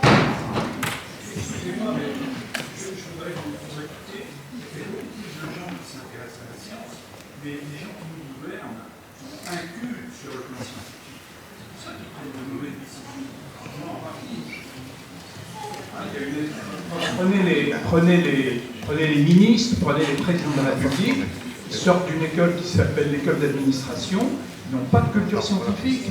Prenez les programmes du lycée et regardez-les, comparez-les avec ce qu'ils étaient il y a 30 ans en termes de quantité de sciences enseignées, que ce soit en mathématiques ou en physique, une diminution de la quantité de sciences enseignées. C'est une idée. Moi, je ferais juste une remarque, c'est que tous mes collègues disent oui, les politiques sont incultes en sciences, sont nuls, etc. Ce qui est vrai. On a vu les auditions, par exemple, des ministres lors des enquêtes parlementaires sur la souveraineté énergétique de la France. Les réponses qu'ils ont données montrent qu'ils ne comprennent rien. Mais la vraie question, c'est pourquoi les scientifiques ne font pas de politique. C'est plutôt ça la question. Ensuite le rapport que nous avons avec la technologie, il a complètement changé, puisqu'on a fini par comprendre que la science qui produit des connaissances, elle produit aussi de l'incertitude, au sens où la science, la physique, puisqu'on parle d'elle, ne dit pas ce que nous devons faire de ce qu'elle nous permet de faire. Donc la physique nucléaire vous dit comment faire des centrales nucléaires, elle ne vous dit pas si vous devez les faire. Pareil pour les OGM et tout le reste, la 5G, la 6G, l'IA, c'est des choses qu'on peut faire, mais on ne sait pas si on doit les faire. Et donc, quand la science était enchâssée dans l'idée de progrès, on y est. Aujourd'hui, on s'interroge. Et le mouvement auquel on assiste, c'est un mouvement par lequel nous faisons comme si nos propres hésitations à propos de ce qu'on doit faire étaient transposées en hésitations de la science elle-même. On fait comme si la science elle-même était incertaine. Alors que c'est nous qui doutons de ce que nous devons faire parmi les choses qu'elle permet de faire. Ça crée une forme de relativisme qui affaiblit les arguments des scientifiques, qui apparaissent toujours comme des arguments des arguments d'autorité. Mais moi, je veux absolument redire que je ne suis pas d'accord avec mes collègues. Évidemment, quand on fait la vulgarisation, je vous dis, les gens viennent, on dit, ça marche. Vous voyez des étudiants, ils vous disent, ah ben, j'ai décidé de faire la physique parce que j'ai lu, adolescent, un livre d'Hubert Reed, auquel d'ailleurs je rends hommage en passant. Donc, on a l'impression que ça marche. On est victime d'un biais colossal qui est le biais du survivant. C'est-à-dire, on voit que les gens qui viennent. Et on n'a pas idée de ce qui se passe ailleurs. Moi, je donne des conférences, je vais dans les quartiers nord de Marseille, là, bientôt. Je donne des cours en prison. Les cours en prison, c'est intéressant parce que le niveau scolaire des prisonniers, c'est pas le top. Et mais c'est en fait une illustration d'une tendance générale. Les gens gardent un mauvais souvenir de l'école. Et beaucoup estiment que leur cerveau n'est pas autorisé à entendre parler de science. Et ces gens, vous ne les verrez jamais en amphi. Écoutez des physiciens, il faut aller sur place. Et c'est un travail très long de faire tomber les barrières mentales qui les empêchent d'écouter de la science. Et combien de gens vous connaissez autour de vous qui disent « Ah, je ne suis pas scientifique. Ah, j'étais nul en maths. » Comme si c'était une définition qui porte sur la vie entière. Et ça, c'est quand même un problème qu'on a tendance à sous-estimer. Donc moi, j'ai vu l'amplitude pendant le Covid. Et par exemple, il n'y a qu'en France qu'on considère qu'il y a différentes sortes de cerveaux. Il y a des cerveaux littéraires, des cerveaux scientifiques. Mais ça vient d'où, ça? Mais ça vient d'où, ça? D'accord? Un enfant de 10 ans, il sait à l'école s'il est bon en maths ou pas. Et s'il est bon en maths, on va l'aiguiller comme ça. Et s'il est mauvais en maths, on laisse tomber. La France, on est tous persuadés qu'en France, on a des bons matheux. Parce qu'on a des médailles Fields et des prix Nobel. Mais le niveau moyen, c'est le plus nul des pays de l'OCDE. Regardez les enquêtes Teams, on est avant-dernier. Avant-dernier des pays de l'OCDE. Le seul pays derrière nous, c'est le Chili. Le Portugal qu'on méprise. Pas de médaille Fields, pas de prix Nobel. Le Portugal, 10 places au-dessus de la France. Et les pays qui sont en tête, c'est les pays du Nord. Et on ne dit jamais à un enfant qu'il est nul en maths. S'il a des difficultés en maths, on lui donne plus d'heures. On lui donne des cours supplémentaires, on change ses profs, on l'aide. Mais il y a hors de question qu'il reste nul en maths. C'est comme ça qu'en France, on a plus de la moitié de la population qui ne sait pas faire une règle de 3. Et donc moi, je sais que je suis un peu provocateur aujourd'hui, mais je ne peux plus entendre la musique, la science intéresse tout le monde. C'est pas vrai. C'est objectivement pas vrai. C'est pour ça que moi je réclame qu'il y ait des assises nationales de la diffusion de la culture scientifique. Qu'on regarde ce qui marche, qu'on tire les leçons du Covid. Les leçons du Covid. Regardez les enquêtes qui sont faites, qui ne sont pas toutes publiées, et qui montrent qu'il y a des connaissances élémentaires qui ne sont pas acquises, il y a des adhésions à des thèses délirantes qui se multiplient, etc. Donc, soit on dit tout va bien, soit on prend le problème à bras le corps et on organise ces assises pour lancer un plan national. Moi, je trouve qu'il y a le feu, quoi. Est-ce que, alors, que l'école française soit un désastre, on est tous d'accord. Non, mais je parle du niveau de culture générale. Donc, c'est vrai que c'est pas une école qui donne envie d'apprendre, mais les Grecs, pareil, je veux dire, pas que la science, tout. Donc, sur ça, je suis absolument d'accord avec toi. Mais je pense aussi qu'il faut, peut-être, nous, on a une idée de qu'est-ce que veut dire s'intéresser à la science, qui n'est pas vraiment la plus générale possible. Tu parles de divulgation, tu parles d'apprendre, de connaître la science. On peut être curieux sans nécessairement savoir comment marche un téléphone portable. Personne ne sait comment ça marche. Non, mais je pense que c'est... Là, je pense que c'est une question qui est une vraie question politique, où il y a des c'est pas les scientifiques eux-mêmes qui vont régler la question. On est parti de l'équation, mais à un moment donné, c'est des sciences positives. Peut-être qu'on pourrait redonner pour des questions, parce que là, on est dans le pessimisme et tout. Là, j'ai déjà des problèmes avec le climat. Alors ça suffit. Si en plus on rajoute le niveau scolaire. Moi, j'ai une question qui rebondit un petit peu sur ce qui a été dit, et je veux resserrer un petit peu sur le sujet à quoi sert la physique. Parce que je m'interroge d'un point de vue public. On comprend bien qu'au niveau applicatif, il y a des gains, comme vous l'avez dit, au niveau technique, ça améliore le quotidien, il y a plein d'applications différentes. Mais à quoi ça sert pour le public de faire de la physique, de comprendre à quoi ça sert, de comprendre comment ça fonctionne, pour justement attirer les gens et qu'ils aient envie d'en faire. Donc, si la question allait s'appliquer pour les gens qui ne sont pas là, justement, qu'est-ce qu'on pourrait leur répondre? À quoi ça sert de faire de la physique? Alors justement, j'ai un collègue qui m'a donné la réponse à mon avis idéale, qui m'a dit, écoute, demande-toi à quoi ça sert l'histoire et la philosophie, et prends 80% des réponses, ça marchera pour la physique. Donc j'aurais tendance déjà à commencer avec ça. La physique, pour moi, ça fait partie d'un des regards qu'on peut avoir sur le monde qui nous entoure. Ce qu'on cherche, pour moi, c'est de chercher à ce que le monde qui nous entoure soit plus intelligible. La physique y contribue. Donc moi, j'aurais tendance à dire, c'est un des regards, un des récits qu'on a sur le monde qui nous entoure. Et puis c'est fun de faire des manifs de physique, quoi. Alors j'aimerais rappeler que... Attends, je vais ajouter un truc. Ça permet aussi de comprendre le monde qui ne nous entoure pas. S'il vous plaît, messieurs, j'aimerais rappeler que la discussion sur l'utilité de la physique n'est pas réservée aux hommes et que le conseil des temps de parole, paraît-il, n'est pas accepté.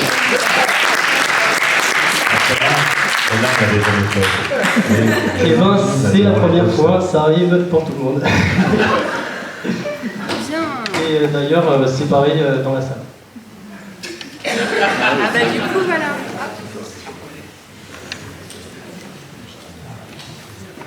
Bonjour, je suis désolée parce que je vais encore appuyer sur le sujet qui fâche, mais je vais reprendre juste une expression que vous avez utilisée, je ne sais pas si c'était l'un de vous, que le physicien regarde le monde à travers une loupe. Et en fait, moi je suis en 3e année de physique et c'est une vision qui me dérange un peu, pas que ce soit une vision avec laquelle vous êtes d'accord, mais c'est cette vision que c'est un physicien qui s'extrait du monde pour le regarder. Et en fait, c'est cette chose qu'un physicien, pour avancer, il doit forcément mettre de côté certaines problématiques, et voilà, en particulier les problématiques environnementales. Du coup, j'ai une autre question, c'est dans un contexte d'épuisement des ressources, est-ce que la physique, on s'est posé la question à quoi elle sert, mais est-ce qu'elle est toujours actuelle? Je ne parle pas de toutes les théories, de tout ce qui se fait, mais est-ce que certaines formes de physique sont toujours actualisées? Peut-être je réponds à la question sur la loupe. La loupe, quand je parlais de loupe, c'est moi. C'est pas parce que c'est exactement le contraire. Moi, je pense que on peut parler de vision. Enfin, c'est ce qu'on apprend en physique est valable partout, dans tous les domaines qui ne sont pas physiques. Et les exemples que j'ai cités, c'est exactement ça. C'est des gens des grands physiciens qui étaient intéressés à tout le monde, qui regardaient le monde, l'observaient dans toutes les formes et dans toutes les disciplines. Première chose. Quant à l'environnement et à la crise climatique, la physique a joué un rôle très très important dans tous les développements des modèles que les climatologues utilisent pour étudier le changement global. Donc oui, je pense que la physique a encore des choses à dire. Après, c'est vrai que c'est aussi une science, pour certaines choses, très énergivore. Et il faudra se poser la question de comment on gère ça. Mais peut-être, pour revenir au pessimisme, je pense que, et ça c'est un exemple, je pense qu'on est dans un moment où beaucoup de sciences, pas que la physique, doivent faire face à qu'est-ce qu'on décide de faire vu les risques que notre action comporte. Et c'est pour la première fois de ma vie que parfois je me demande si on doit, c'est très provocatoire, hein, si on ne doit pas décider d'arrêter de chercher certains points. Mais bon. C'est beaucoup trop pessimiste pour moi. Moi, je soulignerais beaucoup de progrès récents, par exemple le Covid, puisqu'on y est. On a découvert en quelques mois un nouveau vaccin ARN, et c'était fantastique. Quand on a commencé cette épidémie, les gens disaient « Oh, il faut avoir 2 ans avant d'avoir le vaccin ».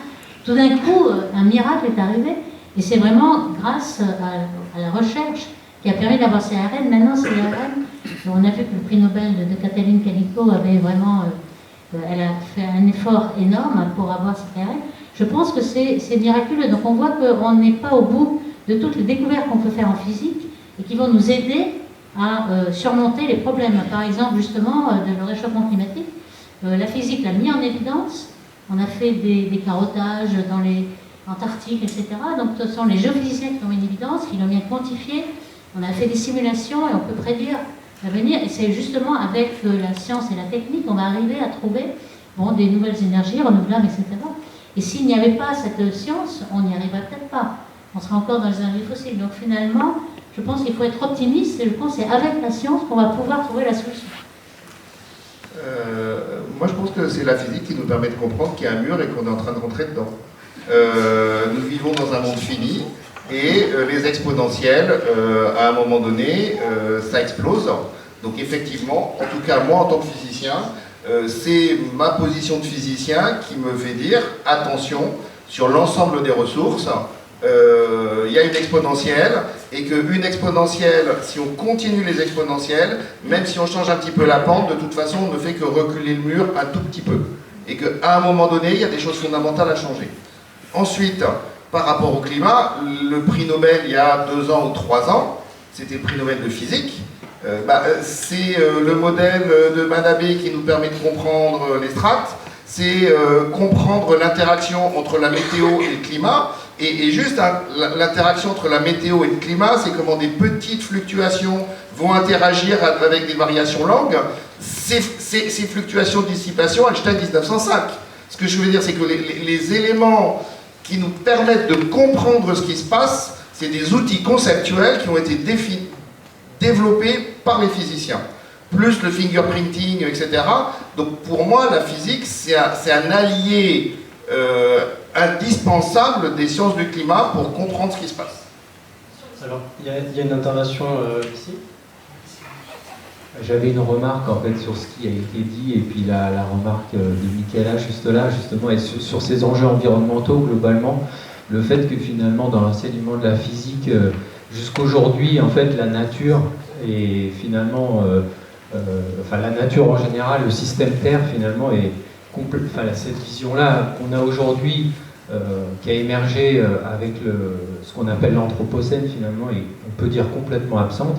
Je suis moi-même physicien ici à l'Institut des nanosciences de Paris, donc je trouve que c'est quelque chose qu'on peut regretter. Je trouve qu'on a ça comme responsabilité en tant que soit chercheur, enseignant-chercheur et chercheuse, c'est à transformer notre enseignement de la physique déjà pour prendre en compte le système Terre et disons notre rapport au vivant en fait, qui est très peu présent, aux ressources, comme ça a été dit.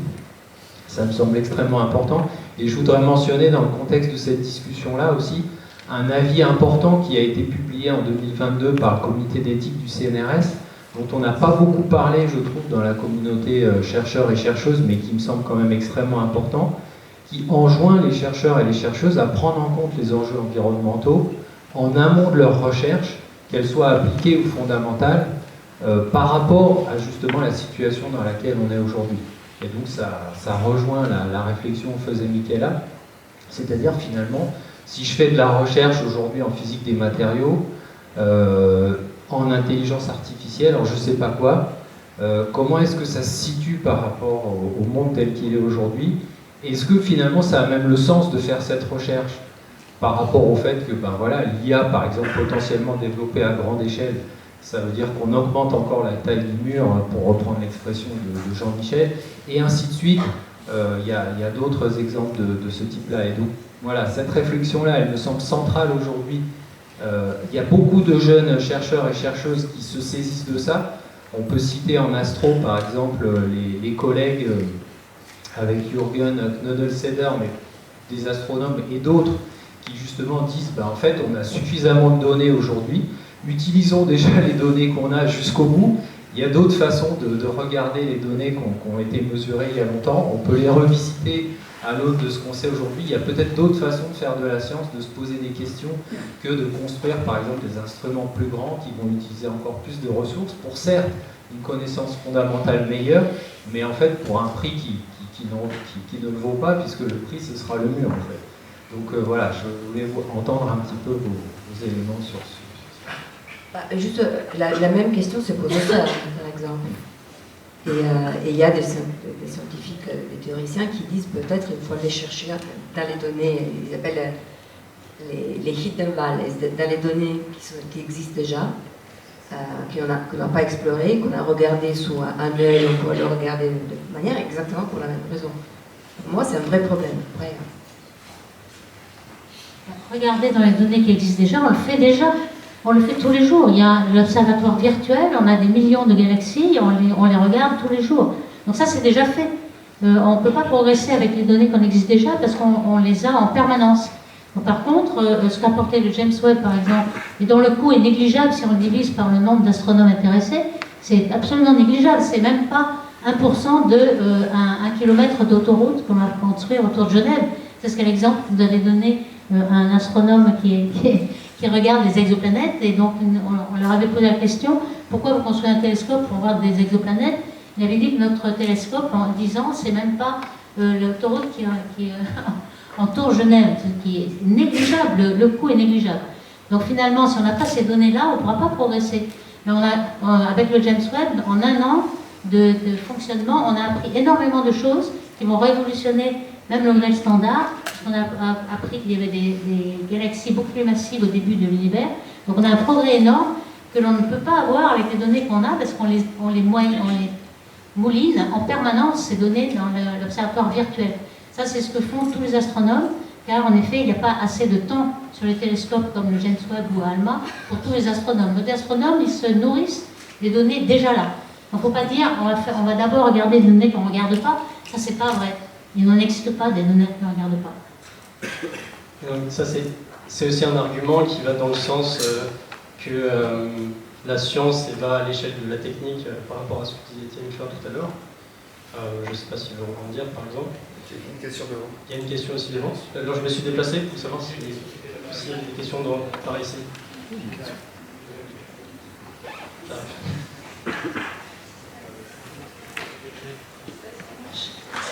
Justement, oui, je voulais vraiment rebondir là-dessus, parce que par rapport à cette question d'arrêter de chercher, comme vous l'avez posé, Monsieur Klein, vous aviez dit tout à l'heure que la science était en avance sur la technique. Or, aujourd'hui, on se rend compte que dans certains domaines, la technique devance parfois la science, notamment avec l'exemple des intelligences artificielles. Je crois qu'on ne comprend pas bien, enfin même les scientifiques ne comprennent pas bien leurs propres inventions. Et est-ce que c'est justement cela le problème aujourd'hui avec la science, qui est en fait, c'est pas le problème de la science, c'est plutôt le problème du progrès technique qu'on ne maîtrise plus, notamment dans certains domaines. Quelqu'un ? Moi, l'exemple que je cite à Beauvais, c'est ChatGPT, puisqu'en effet, il y a une transition de phase. Quand on augmente le nombre de paramètres de ChatGPT, en dessous d'un certain seuil, les textes qu'il produit ne sont pas bons, et tout d'un coup, la qualité produite devient meilleure, et personne ne comprend pourquoi il y a ce seuil. Et peut-être qu'un jour on comprendra. Le problème de l'IA, c'est que, évidemment, on ne sait pas très bien ce qu'on va en faire. Et d'une façon générale, les physiciens, les ingénieurs, ils savent ce qu'ils font, mais ils ne savent pas dire ce que va faire ce qu'ils font. C'est-à-dire que les ingénieurs du CERN qui ont inventé le web, c'était uniquement pour transmettre des données recueillies par des détecteurs et les transmettre à d'autres laboratoires dans le monde entier sans tenir compte des spécificités informatiques des laboratoires. C'était leur seule préoccupation. Ils ont créé le web pour ça. Et évidemment, la suite de l'histoire a montré que ça les dépassait complètement et les usages que nous avons trouvés à cette invention étaient absolument impossibles à prévoir. Donc ça, c'est le jeu. Le jeu, on ne peut pas prédire ce que la société, ce que la suite de l'histoire va faire d'une découverte. Moi, mon message était plutôt de dire que vous disiez dans le passé, il y avait beaucoup de moins de gens qui s'intéressaient à la science. Bon, je ne sais pas si on peut vraiment mesurer ça. Mais quand vous regardez, par exemple, les grandes découvertes du début du XXe siècle, par exemple, la découverte faite en 1919 à l'occasion de l'éclipse totale du Soleil, qui montre qu'Einstein a raison quand il dit que la lumière est déviée par la matière. Lisez la presse de l'époque, c'est à la une de tous les journaux dans le monde entier. Sauf en France, parce qu'il y a les grèves de la presse. Et partout, en Amérique, en Afrique, on parle de l'éclipse. Évidemment, les gens expliquent comme ils peuvent. Tout le monde n'a pas compris la relativité générale en 1909, mais c'est considéré comme quelque chose qui doit être diffusé partout. Aujourd'hui, peut-être qu'il y a plus de gens qui s'intéressent à la science. Mais la semaine dernière, on a eu 2 prix Nobel de physique en France. En français. Est-ce que vous avez lu des comptes rendus précis de ce qu'ils ont découvert? Dans la salle, il y a combien de personnes capables de me dire, alors que vous êtes tous intéressés par la physique parce que vous êtes là, combien parmi vous sont capables de me dire pourquoi ils ont pris Nobel? Alors, il me semble par que Autrement dit, qu'il compte très vite. Autrement dit, si on était en 1919, tous les journaux télévisés parleraient de ces démocraties. C'est pas le cas. Et on peut accuser les médias, mais en fait, c'est plutôt nous qu'on doit interroger. Pourquoi ça ne nous intéresse pas? Pourquoi, pendant l'épisode du Covid qui sert de référence à cette discussion, on n'a jamais pris le temps d'expliquer ce qu'est une exponentielle? On avait une occasion historique de faire de la pédagogie, d'expliquer ce qu'est l'exponentielle, pourquoi il ne faut pas confondre corrélation et causalité, c'est quoi une probabilité, pourquoi la théorie des probabilités est souvent contre-intuitive. On pouvait faire des cours en continu parce que les gens étaient intéressés. On ne l'a pas fait. Qu'on ne me dise pas que c'est impossible, je termine. Regardez. Il y a des gens qui ont fait des choses. Oui, mais pas les grands médias. Regarde, quand Angela Merkel faisait une conférence de presse, moi j'étais en Allemagne pendant 2 mois, Angela Merkel faisait une conférence de presse pendant le Covid. Elle était toute seule. Pas de conseiller. Elle faisait un cours sur l'exponentielle. Elle expliquait aux Allemands, quel que soit l'environnement scolaire, c'est quoi une exponentielle? Comment ça se caractérise? Nous, on ne l'a pas fait. On l'a pas fait. Oui, mais notre président ne l'a pas fait, effectivement. D'autres ont pu faire. Non, je veux dire, par rapport au Covid, en tant que physicien, par exemple, il y avait la question des masques respiratoires, la question de l'aération. Les physiciens ont été présents, ils ont été actifs, on a diffusé, et ça a été repris par Le Monde, ça a été repris par AFP Check News, etc. Moi, enfin, personnellement, j'ai fait un article sur la physique des masques respiratoires. J'ai ensuite été régulièrement contacté par Le Monde, par Check News, parce qu'il y avait des fake news. Et pas par CNews. Eh oui, mais parce que c'est un projet éditorial. Mais non, mais attends, là, il y a une décision politique de certaines chaînes de mettre en avant certains sujets. Donc c'est pas le problème, c'est bien, c'est pas bien, c'est la science. C'est News, c'est une chaîne privée qui a une politique éditoriale dans laquelle c'est de mettre en avant des gens comme Didier Raoult. C'est leur choix politique. Mais aussi que les gens regardent ces chaînes, c'est ça le problème, ils regardent ces chaînes. Ah oui. Et s'ils avaient un peu de culture scientifique, ils ne les regarderaient pas. Bah non. Je veux dire, les médias sont forts. Là, on est sur des problèmes démocratiques de régulation des médias. En revanche, les médias nationaux, publics, etc., ils ont, pour la plupart, quand même fait leur boulot. Donc après, voilà, je pense qu'il y a des problèmes qui nous dépassent. On peut, oui. Alors, j'ai une question, mais qui rejoint un peu ce que vous disiez. Peut-être que je me trompe, mais je pense que les sciences, de manière générale, sont de plus en plus complexes, et donc ça participe aussi au fait que on n'y connaît plus rien. Moi, je suis pas du tout en physique, donc honnêtement, il y a plein de choses que je n'ai pas compris dans cette conférence, quoi. Parce que, il y a le boson de je sais pas trop quoi, je sais même pas ce que c'est. Et je pense que vraiment, tout est de plus en plus complexe, et du coup, ce qui m'intéresse, c'est quand même particulièrement la vulgarisation. Et comment on fait, en fait, à quoi on donne la priorité, en fait, qu'est-ce qu'on peut vulgariser dans cette énorme complexité sur tous les domaines? Moi, je dirais biodiversité. Voilà. Biodiversité, en ce sens qu'effectivement, il y a besoin de vulgariser les avancées de la science qui est de plus en plus complexe. Ce que j'ai choisi, moi, de faire, c'est de rester sur le cœur de la physique et de continuer à expliquer et réexpliquer les phénomènes du quotidien, la physique de base, etc. Donc voilà, et ça contribue à l'écosystème général de la vulgarisation, où pour moi, il n'y a pas un truc qui domine l'autre. Je veux dire, il y a besoin effectivement d'aller expliquer toutes les avancées, tout ce qui se passe dans les laboratoires, et puis il y a aussi besoin en parallèle de continuer à revenir en permanence sur les grands classiques, mais j'allais dire, comme tous les conservateurs, ça demande beaucoup de travail. Si vous voulez qu'un mur reste blanc, il faut le repeindre tout le temps. Bon, c'est la même chose, même pour la physique de base. Les expériences de physique de base, on ne les explique pas de la même manière aujourd'hui qu'il y a 20 ans. Donc il y a du boulot pour tous ceux qui veulent faire de la vulgarisation de tout. J'aimerais dire que quand même, par rapport à autrefois, même par rapport à lorsque Arago était astronome à l'Observatoire de Paris, donc dans les années 1850, il y avait un grand amphi de 300 personnes. Tout le monde se précipitait pour écouter Arago qui écrivait avec la craie sur un tableau noir. Donc c'était un événement, il n'y en avait qu'un. Aujourd'hui, on a le luxe de vulgarisation, il y a des MOOC sur Internet, il y a énormément de choses, des vidéos, vous pouvez en avoir sur un sujet, vous faire search un sujet, vous l'avez tout de suite. On a un luxe de vulgarisation accessible et disponible. Et donc je pense que ceux qui veulent vraiment découvrir de quoi c'est fait, ont de quoi le faire, en fait, beaucoup plus qu'autrefois. Donc c'est quand même merveilleux qu'on puisse comprendre tout d'un coup, et avec beaucoup de satisfaction, comment ça marche. Et je pense qu'on est privilégié, il faut bien... Quand j'étais tout petit, il fallait que j'aille à Paris, à la librairie, pour trouver le bouquin de vulgarisation de physique qui était sorti. Voilà. Et puis il y avait Sciences et Vie, les revues qui étaient comme ça, mais au niveau des ouvrages, des livres de vulgarisation, il n'y en avait pas. Maintenant il y a des rayons entiers. Et puis il y a les MOOC, etc. Il y a YouTube, il y a les... Voilà, donc plein de choses. D'autres questions? Bonjour, j'aurais une question pour M. Jenkin. Je voudrais revenir sur ce que vous avez dit quand vous avez présenté au tout début.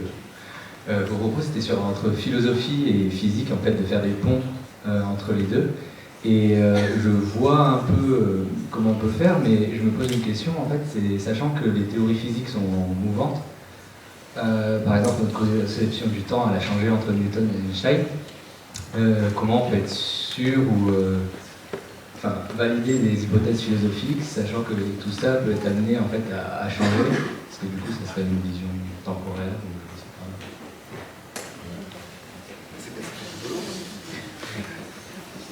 Déjà, ça change pas si vite.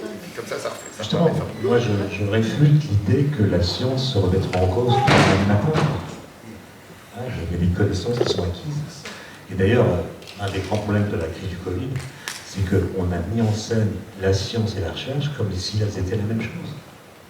Alors la science et la recherche, c'est deux choses complètement différentes. Pas étrangères l'une à l'autre, mais différentes. La science, c'est des corpus de connaissances qui constituent, du moins le croit-on, des bonnes réponses à des questions bien posées.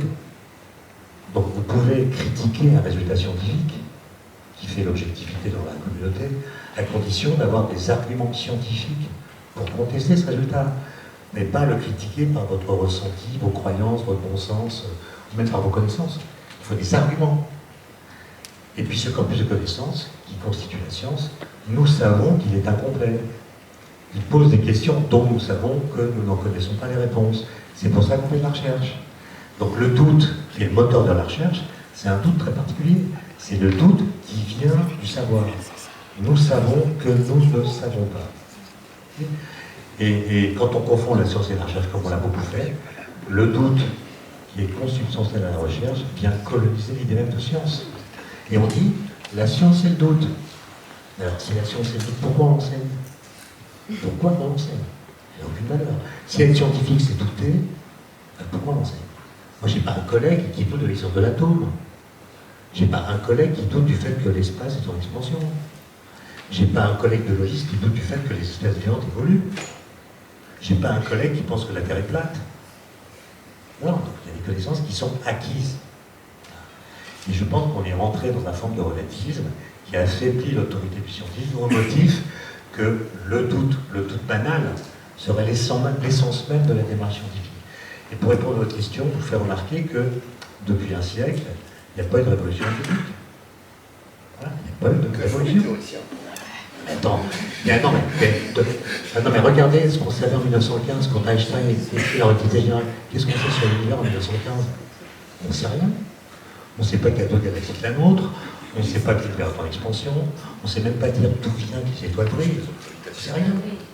Et là aujourd'hui, quand on fait de la cosmologie, on utilise les équations d'Einstein, qui ont donc résisté à un siècle de découverte. Quand la physique quantique est née, qu'est-ce qu'on sait sur la matière? Mais rien. On connaît le proton, même pas le neutron, on connaît l'électron, le photon, c'est tout. On ne connaît même pas les interactions nucléaires. Et on a la physique quantique. Et donc, moi, ma thèse, c'est de dire que le fait qu'il n'y ait pas eu de révolution physique depuis un siècle est la preuve, non pas que la physique dit le réel, mais qu'elle est en contact avec quelque chose qui a à voir avec le réel. Sinon, elle aurait été contestée et démolie par des découvertes qui ont été faites. Donc non, on ne fait pas la révolution tous les 4 matins. J'ai eu un débat là-dessus avec une philosophe relativiste au sens philosophique, pas physique, à qui disait ça, que les scientifiques remettent leurs idées en question tout le temps. Et j'avais donné l'exemple de la Terre ronde. Qui va contester que la Terre est ronde? Elle m'avait dit, c'est en public, on n'est pas à l'abri d'un nouvel Einstein qui démontrera que la Terre est plate. Voilà, je me suis dit, c'est fichu, quoi. C'est fichu. Mais il faut pas se mentir. Vous voyez, les platistes, c'est un bon exemple. Il paraît qu'il y a 17% de platistes en France. Moi, j'en connais un seul, c'est pas beaucoup, pour 17%. Et le gars, il s'alimente des sites web qui expliquent l'intérêt plate. Il a des centaines d'arguments que je suis incapable de réfuter tous.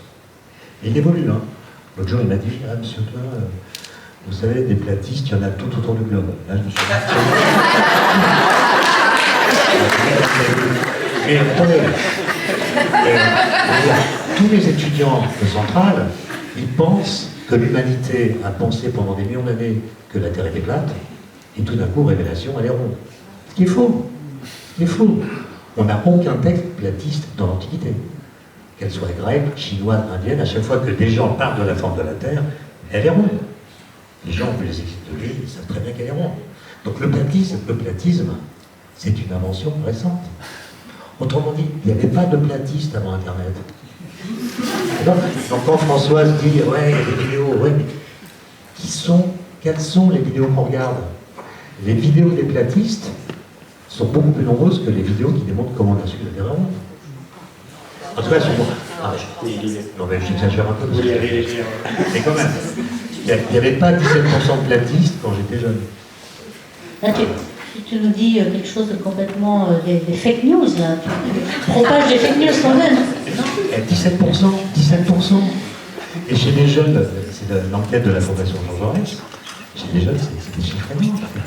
Moi, je pense que le fait qu'on remet toujours en question, c'est dû aux médias. Parce que lorsqu'il y a une petite nouvelle qui finalement améliore un résultat scientifique, les médias disent « Ah, ça y est, on a complètement révolutionné le domaine, etc. » On a l'impression que tous les mois, on révolutionne le domaine, et c'est pas vrai. Simplement, on fait un scoop. Donc je pense que les médias ont tort là-dedans. C'est pas les médias, c'est nous qui avons besoin de... Ah ben non, c'est pas le scientifique qui a écrit ce truc un petit peu gigantesque, on a tout révolutionné la physique. Non. Et pour compléter, en fait, ça nous ramène à quoi sert la physique sur cette question du doute. En fait, la physique, à la base, c'est aussi une science quantitative, où il y a la question de dire remettre en question. En fait, en physique, on a ce qu'on appelle les incertitudes, les barres d'erreur. Donc ça veut dire que quand on va remettre quelque chose en question, on ne le remet pas totalement en question, c'est juste qu'on va préciser à quel niveau on peut avoir confiance ou pas. Donc par exemple, sur la question du principe d'équivalence, l'universalité de la chute libre. Comme disait Étienne, il n'y a pas un physicien qui pense que des masses différentes tombent de manière différente dans le vide. Pourtant, on passe notre temps à essayer de mesurer à combien c'est vrai. Et donc en particulier, c'était le satellite microscope qui a été lancé il y a quelques années. Donc c'est un satellite français lancé par le CNES qui a permis de montrer que deux masses de nature différente tombent de la même manière à 10-15 près. Avant, on le savait à 10-13. Voilà. Et petit à petit, donc cette idée de dire on remet en cause, en fait, l'idée c'est oui, on passe notre temps en physique fondamentale à aller tester les théories. Et alors après, quand on fait une manip comme ça, c'est génial parce qu'à tous les coups on gagne. Si ça marche, c'est génial, ça marche mieux qu'avant, on a 2 ordres de grandeur de mieux, c'est super. Si ça marche pas, on a découvert de la nouvelle physique, c'est super. Voilà. Donc ça c'est pour revenir à l'aspect positif de faire de la physique, c'est bon pour le moral, c'est que ça fait partie d'expériences qui sont hyper compliquées, mais où à la fin on sait qu'on sera, on sait qu'on sera content si on travaille bien. Donc il y a vraiment cette idée de toujours, même les choses qu'on considère les plus acquises, de continuer à les tester et à les mesurer, mais pas pour chambouler. Je dirais, peut-être pour mitiger un peu, c'est que pourquoi on fait ça à ce moment-là? Si on ne veut pas rien chambouler, pourquoi on fait ça? Je pense que, justement, pour la loi de la gravité, on pense qu'il y a beaucoup de théories de gravité modifiées, et que certaines prévoient des petits changements, justement. Donc c'est très important de vérifier avec une barre d'erreur très petite, car en effet, on mettra en évidence une gravité modifiée, ce qui permettrait de supprimer le mystère de matière invisible, notamment. Est-ce que je peux juste rajouter on sait aussi que nos théories ne sont pas définitives. Les théories qu'on a maintenant, que ce soit le modèle standard, le standard de la cosmologie ou la relativité générale, ne suffisent pas à expliquer tout ce qu'on voit dans l'univers. On sait qu'on doit aller au-delà des théories qu'on a, et on les teste au maximum pour voir s'ils nous donnent des signes de la direction à prendre. Alors, je vais prendre une dernière intervention de ce côté-là, et malheureusement, après, on va clôturer la discussion, et les gens qui veulent peuvent continuer à discuter de manière informelle, mais pour se libérer du cadre dans lequel on est. Voilà, il y a une intervention ici. Bonjour, moi je voulais rebondir sur ce que vous avez dit, Michaela Petrini, par rapport à l'idée d'arrêter la recherche fondamentale. Donc, plutôt que d'arrêter complètement la recherche fondamentale, est-ce qu'il ne faudrait pas utiliser les grands cerveaux des physiciens et des physiciens qui travaillent sur des modèles théoriques, théorie des cordes, supersymétrie, etc., et les rediriger vers la recherche pour les problèmes environnementaux, parce qu'au final, c'est un peu ce qu'on a fait durant le Covid, on a concentré la recherche pour trouver des vaccins, etc. Et finalement, ça a bien marché, parce que du coup, on a trouvé ça beaucoup plus rapidement que ce qu'on pensait. Donc, est-ce qu'il ne faudrait pas garder une petite part de recherche fondamentale, mais inciter les chercheurs à étudier de la recherche sur l'environnement? Alors, première chose, quand j'ai dit arrêter de rechercher, c'est pas arrêter la recherche fondamentale. On sait qu'on peut prévoir, si on ne le sait pas, qu'il pourrait y avoir des directions de notre recherche qui peuvent avoir des retombées dangereuses, destructives et tout. Et on peut se poser la question, est-ce que je veux vraiment aller jusqu'à là? Est-ce que je veux vraiment explorer cette direction quand je sais qu'à la fin, peut-être, les dangers sont plus que les aspects positifs? Ça, c'est ce que je veux dire. C'est pas arrêter du tout. J'ai pas envie de... En plus, la recherche très fondamentale, par exemple, moi, j'ai juste besoin d'un crayon et d'un papier. Donc, je ne coûte pas trop cher, sauf pour les voyages, que je peux très bien ne pas faire. Ça, c'est une chose. Après, si on regarde les perspectives de l'Institut de physique du CNRS, parmi les perspectives possibles, c'est effectivement une incitation très forte à une recherche qui soit plus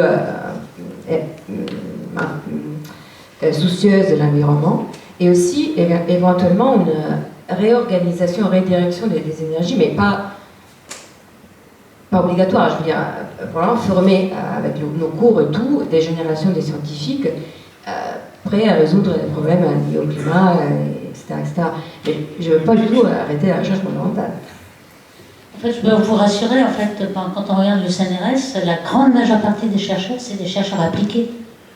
Les chercheurs fondamentaux et théoriques, c'est la minorité.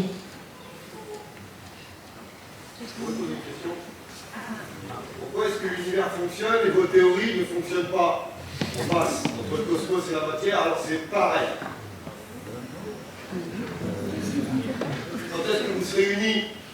Je ne suis pas sûr de bien comprendre. Est-ce que vous pouvez vous reformuler la question? Est-ce que vous comprenez que la gravité de la Terre fait fonctionner de la même façon que dans le cosmos? Tout fonctionne de la même manière? Oui, enfin, on comprend tout ce qui se passe à gravité très forte. C'est-à-dire dans tout le système solaire, la gravité est celle d'Einstein.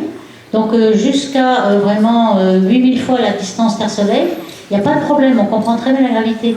On a besoin de changer la gravité en champ faible. Et ce champ faible, on ne l'a qu'au bord de la galaxie, la Voie lactée, ce que personne, sauf les astronomes, ont expérimenté. Donc il ne faut pas changer la gravité partout. On ne le change qu'en champ faible, au bord de la galaxie, ou même dans les galaxies naines, au centre de la galaxie, parce que la gravité est très faible. Donc ça, il n'y a que les astronomes qui peuvent expérimenter la gravité très faible. Ce sera le mot de la fin, du coup. Donc merci à tous d'être venus, merci à nos invités d'avoir...